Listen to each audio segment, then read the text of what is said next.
Well, good evening. I love this congregation. I love this church family, and I love every time that I get to come back and be a part of a service here. At Baker Heights, when I preached over there, I loved and cherished the legacy, the shared legacy and heritage and history that our two congregations had in common. And now, even moving on, I love to come back. I appreciate Chris so much for letting me be a part of this. So thank you for that. But most of all, thank you, Oldham Lane, for what you're doing with the preacher training camp.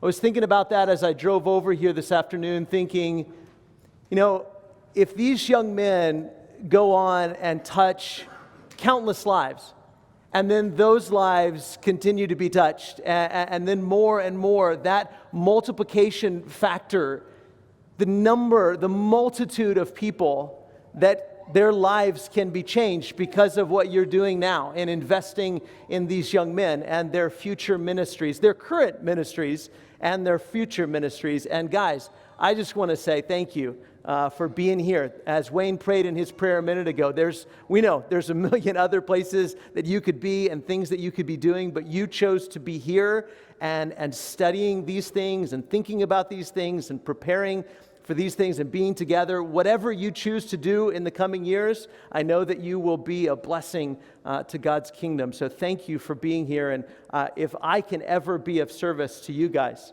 I want to be able to do that. I'm going to specifically talk to these guys because that was kind of my assignment. But I hope that we can all learn from and think about what we're going to look at tonight. We're going to look at John chapter 8. We're going to think about Jesus. You can go back. You don't have to get there yet. I'm sorry. I confused them. If we're going to talk about preaching and we're going to talk about any sort of ministry and helping people and loving people and teaching people, then the person I think that we ought to emulate and think about, the person in whose footsteps we must follow, is Jesus. And Jesus was known for a couple of different things that at first might seem contradictory. In fact, that's kind of what I want to focus on.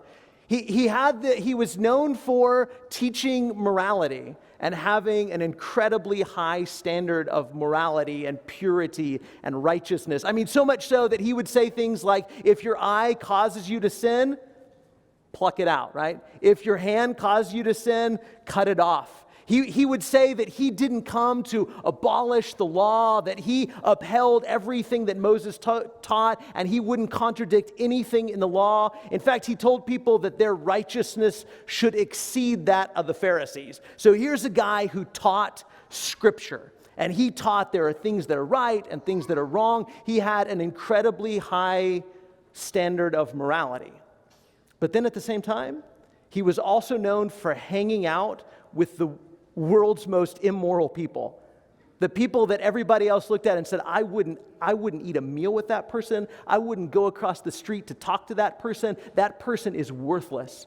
And Jesus was always hanging out with these, quote, sinners, right? And so here was a person who had an incredibly high, a preacher, a teacher, a rabbi, somebody who many obviously claimed was the Messiah, and we believe is true, right? We believe is the Son of God. And here is a person who, on the one hand, taught that here is right and here is wrong, and you need to live this way, but at the same time would hang out with some of the most immoral people.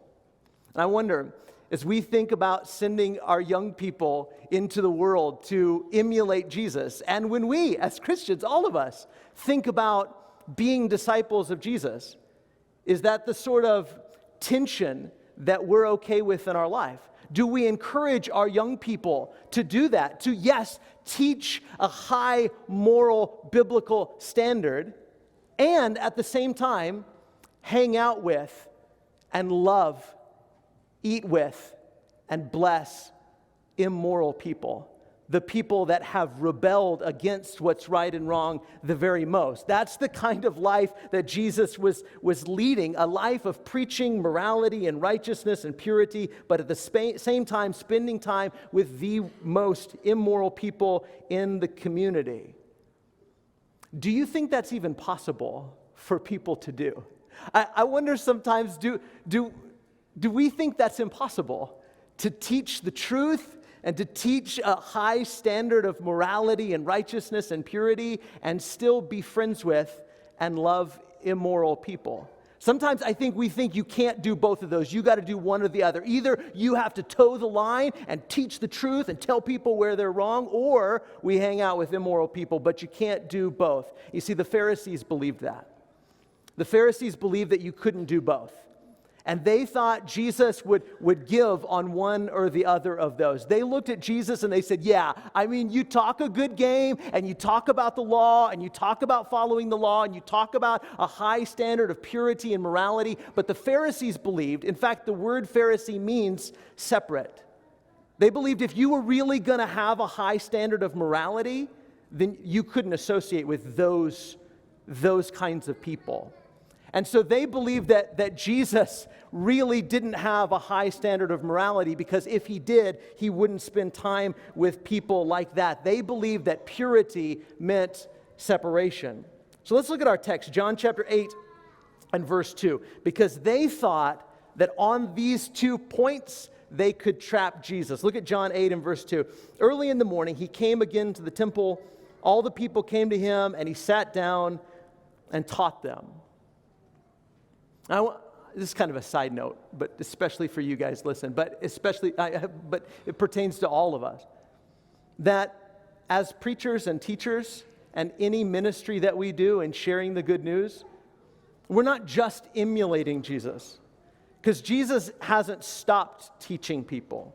He taught people during his earthly ministry, but he continues to teach people. And so if we're going to be preachers and teachers and evangelists, if we're going to share the good news with our family and our friends and our neighbors, then we are partnering with Jesus. Partnering with Jesus. So as we walk through this, and we walk through and think about how Jesus lived his life and conducted his ministry, then we have to think about how do we partner with him in that. It says the scribes and the Pharisees brought a woman who had been caught in adultery. And placing her in the midst, they said to him, "Teacher, this woman has been caught in the act of adultery. Now, in the law, Moses commanded us to stone such women. So what do you say?" This they said to test him, that they might have some charge to bring against him. It was a test. It was a trap. They said, on the one hand, the law commands you to stone this woman, but at the same time, they knew Jesus and that he had the reputation of eating with these kind of people and loving these kinds of sinners. And so they said, okay, we're going to bring one of them to Jesus. We're going to catch her in the act, and we're going to bring her to Jesus, and we're going to see what he does. Is he going to say, listen, the law was wrong, never mind, just forget it, don't be so harsh on her, the law was wrong? Or is he going to say, okay, fine, stone her? Is he going to contradict the law, or is he going to condone the sinful behavior? That's sort of the trap, isn't it? And let's kind of walk through that for just a second. Because on the one hand, the law is right. The law is right. Sin does bring about death. Sin hurts everybody. This sin that she was caught up in, and every sin hurts people. In this particular sin, people are betrayed and people are hurt. People are devastated. Lives are broken. It's not just the person who has sinned. It's the person that they've sinned with and the person they've sinned against. It's the community. It's the family. Everything breaks down with sin. So on the one hand, the law is right. And it's right to say this behavior is wrong. And the law was put there so that these kinds of things didn't exist among the family of God, because sin destroys people, sin destroys families, sin destroys communities, sin destroys churches, sin destroys cultures. So the law is right that this kind of behavior or any kind of sinful behavior can't be tolerated. So Jesus couldn't say, well, the law is wrong. Listen, let's not be so harsh on people. Let's not hold up the law. The law is right. Sin is devastating, and sin brings about death. But on the other hand, see, Jesus wasn't in the business of condemnation. Jesus wasn't in the business of kicking people out. He was in the business of bringing people in. Jesus was on a mission of salvation, not condemnation. Look at John chapter 3, 16 and 17, a passage we know well, but I think we need to really think about. And if you're going to go into ministry of any type, if any of us are going to minister to anybody, we need to understand that Jesus was and is on a mission of salvation, not condemnation. John 3:16, for God so loved the world. That phrase alone, for God so loved the world. In the Gospel of John, John depicts the world as a dark and broken place full of death. And God looked down on this broken and dark world, and he didn't say, I hate you. I hate all of you rebellious, sinful, wicked, disgusting people. I don't want to have anything to do with you. I'm done with you. I don't even want to look at you. He didn't say that. For God so loved the world that he gave his only Son, that whoever believes in him shall not perish, but have eternal life. Now look at verse 17. For God did not send his Son into the world to condemn the world, but in order that the world might be saved through him. Jesus wasn't on a mission of condemnation. Jesus was on a mission of salvation. Jesus wasn't in the business of kicking people out and making sure the bad people stayed out. Jesus was in the business of bringing people in, restoring people, redeeming people, bringing the lost and the broken and the hurting back into the fold. That's the sort of ministry Jesus was doing. That's the sort of mission Jesus was on. That's the sort of mission Jesus is on. He's on a mission of salvation, not condemnation. Now go back to verse 5 one more time. Let's look at verse 5 where it says, such women. You see that? Now in the law, Moses commanded us to stone such women. Now in the Greek, it doesn't actually say such women, but I think the ESV captures an interesting idea there, such women. See, the very fact that they brought the woman and not the man she was with to Jesus shows that they were holding her to a different standard than they were holding him to. In a second, we'll see that they were holding her to a different standard than they even held themselves to. But to these men, they knew that they couldn't legally put her to death. Under Roman law, the Jews couldn't stone her anyway. So they didn't expect Jesus to say, hey, let's stone her. They weren't about to stone her. They were content to use her as a pawn in their trap for Jesus. They didn't really think about her as a person. They thought about her as an object, a pawn to win a debate, a pawn to win an argument. You see, that's what we too often tend to do. We tend to dehumanize people, and we talk about people as such people. You know, those kind of people, those kind of women, those kind of men, those kind of people. And we don't treat them like human beings who are made in the image of God. We don't treat them like people at all. We treat them like pawns. And maybe they're wrong. Maybe their beliefs or maybe their behavior or maybe their lifestyle is legitimately wrong. Her life and the way she was right at that moment and what she was doing was wrong. But it didn't change the fact that she was a person. But they weren't treating her like a person. She was just a thing, an object, a pawn to win a debate and an argument. And church, I wonder, if we would stop and think about, are there people in our world, in our culture, in our life, maybe even people that we know, that we don't treat them like people. They're pawns to win arguments and debate. We engage in philosophical and religious debates, and there are some people that we don't treat like people. They're those people. In fact, the last time I preached this message, I asked the church, think about people of other religious groups, Buddhists or Hindus, Muslims. And do we treat them like people? Do we think of them as people made in the image of God? people that are engaging in wrong behavior, people that have wrong beliefs, people that are doing things that are illegal or bad or immoral or whatever the case may be.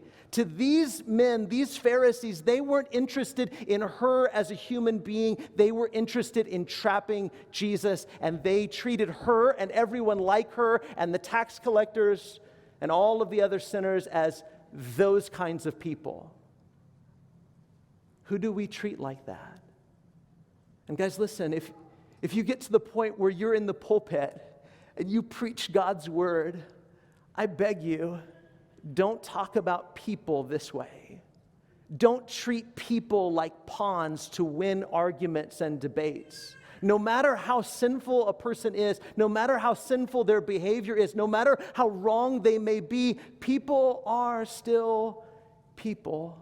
And every person is made in the image of God. People are people, no matter how sinful their actions. Look at verse 6.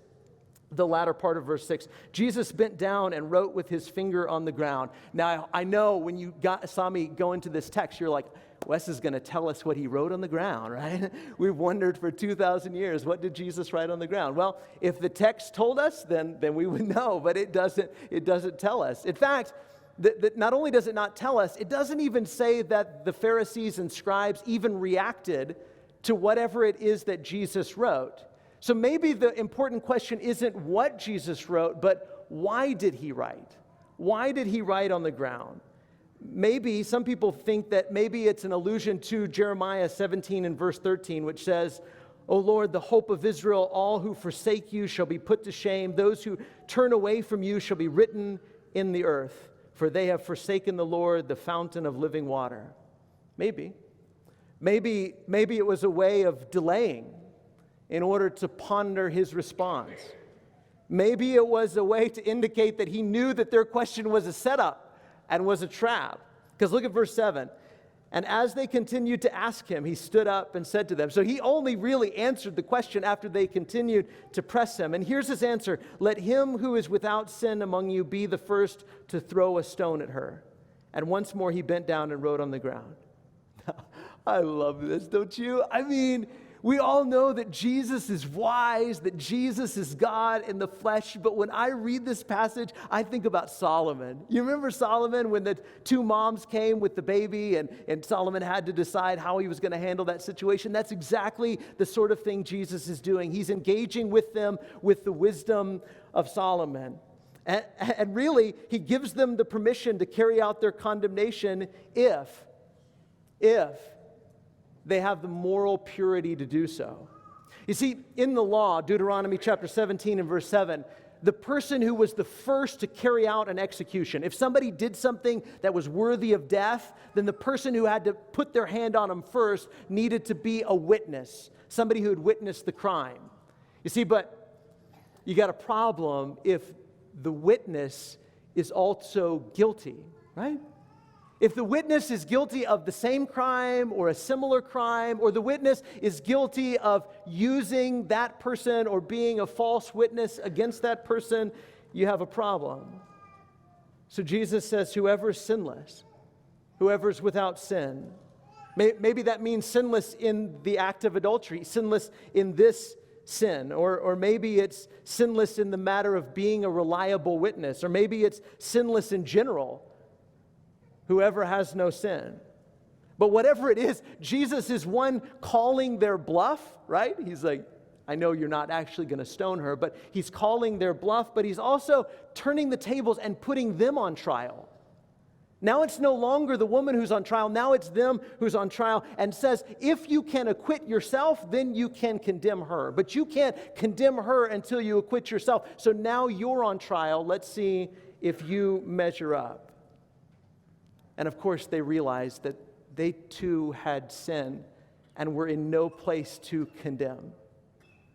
And guys, listen. We don't need any more preachers who decide to be the judge and jury. We don't need any more preachers who are in the business of throwing stones. We need preachers who recognize their own sinfulness, their own brokenness, their own need for mercy, their own need for grace, their own need for salvation.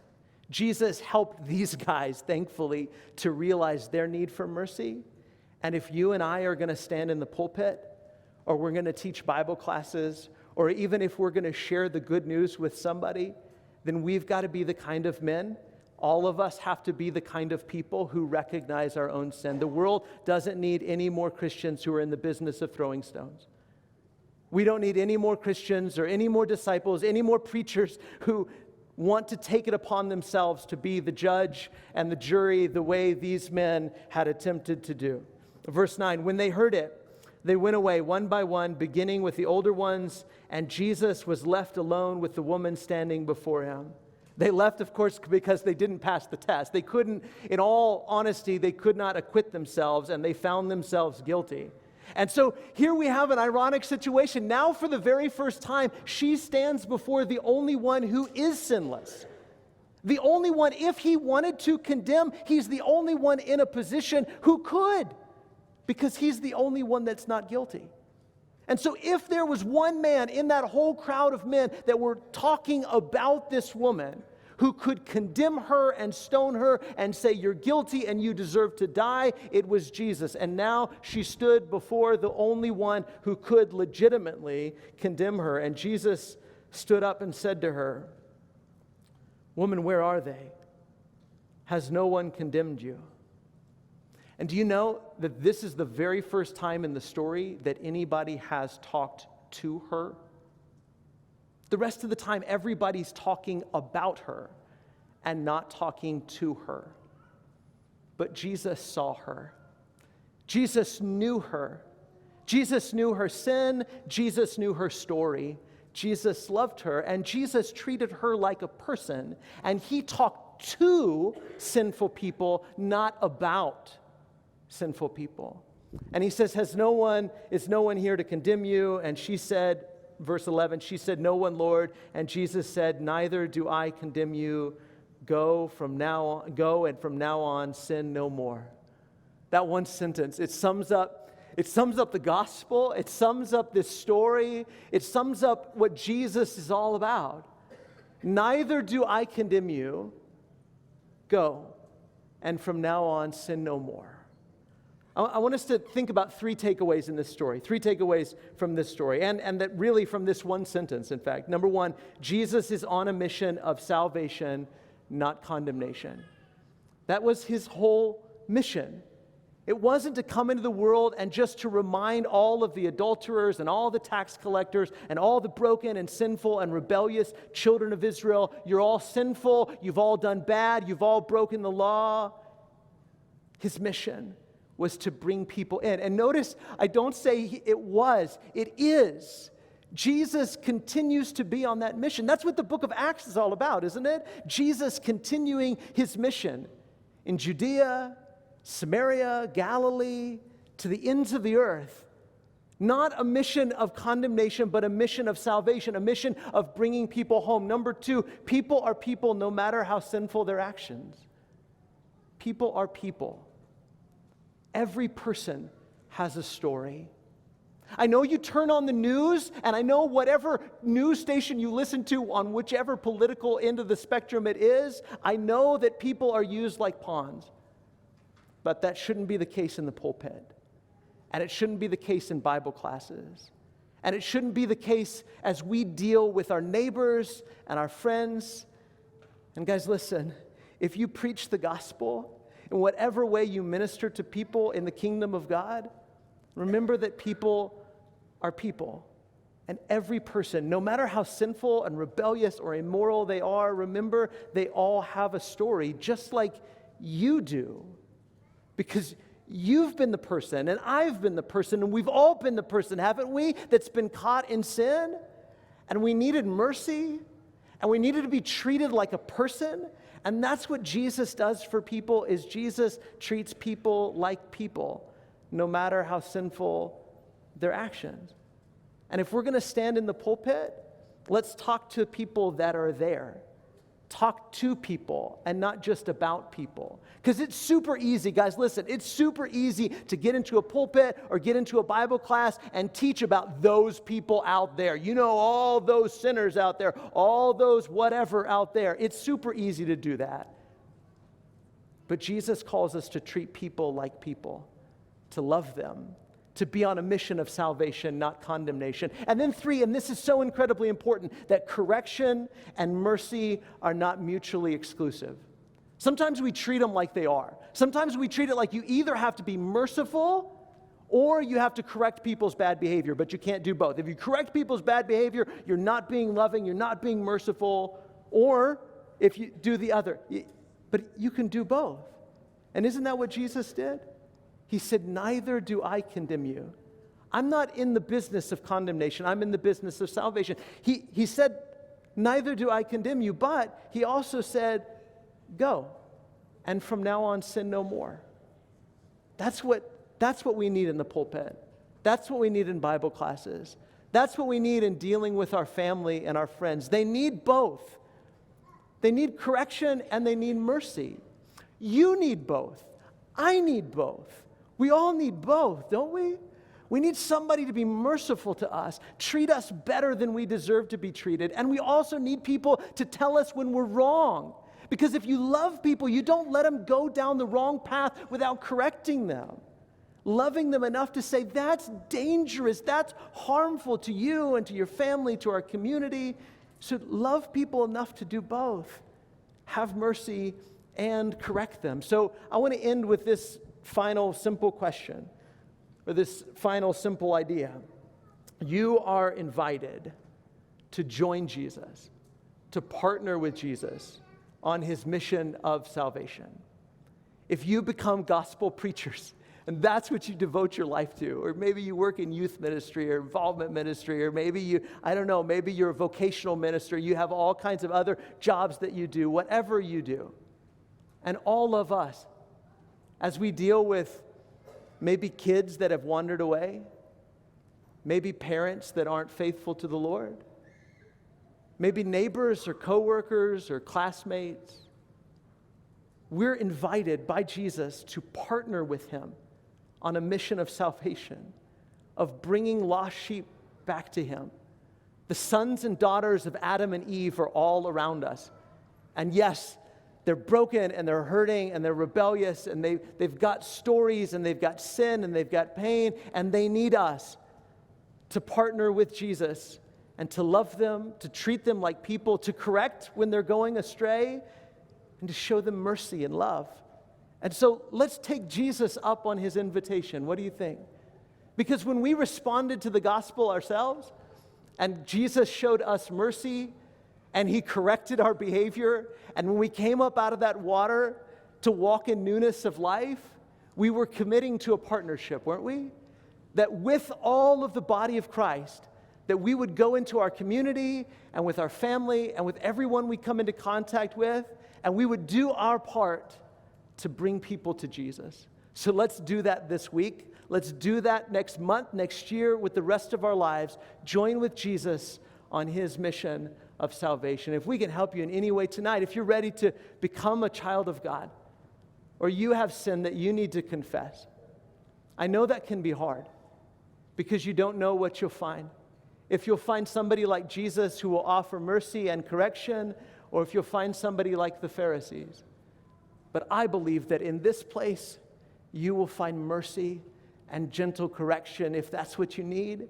But maybe you just need prayers or encouragement. This church family would love to walk with you and help you any way you need them. So now's a great opportunity to come forward as we stand and sing.